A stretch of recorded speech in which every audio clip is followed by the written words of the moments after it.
Ito tayo guys ngayon.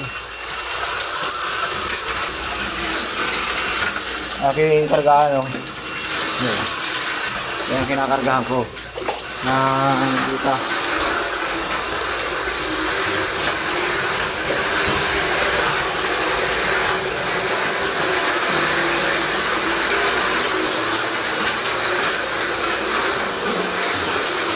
Ay tapos nyo yung pagkakalakas sa tubig.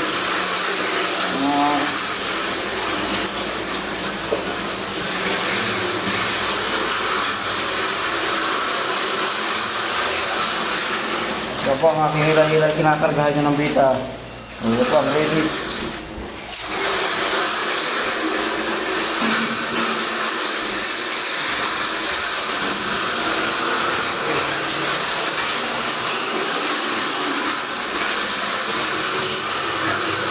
So ngayon guys,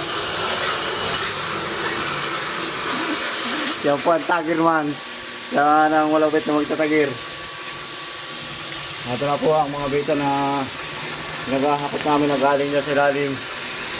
Yan po ang malapit na tagir man, si Paring Bunbun. Shoutout pala.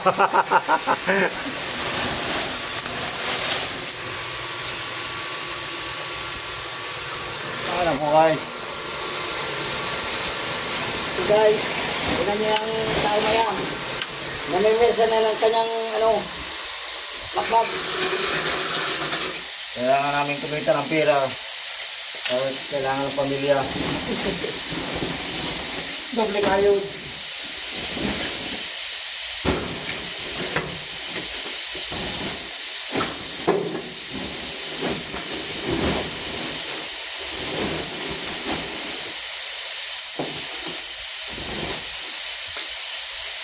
Shoutout sa mga nanonood dyan.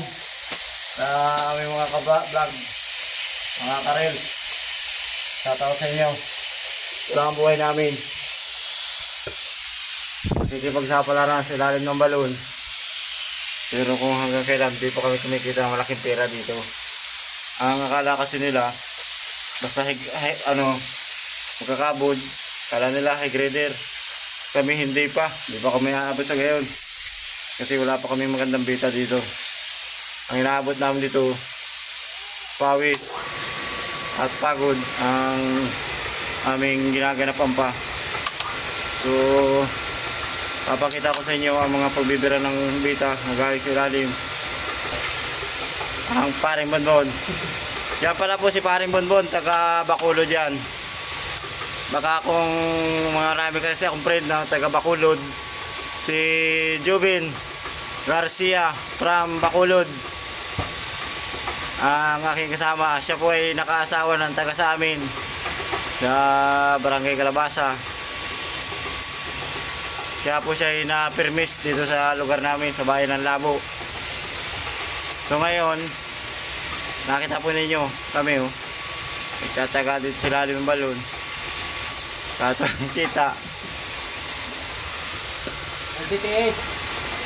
tinitis na ni Paring Bonbon kahit kumita kaming isang araw na, sa 24 oras namin meron kaming 500, medyo kulang nga sa pangangailangan ng aming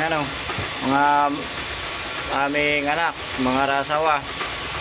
Siyempre mabili kang bigas, mabili kang kape, ulam, paabutin ng 500, di ba? Wala, halos kulang. Kaya pag uwi na namin na pagkamaga, matrabaho pa rin, doble kayod.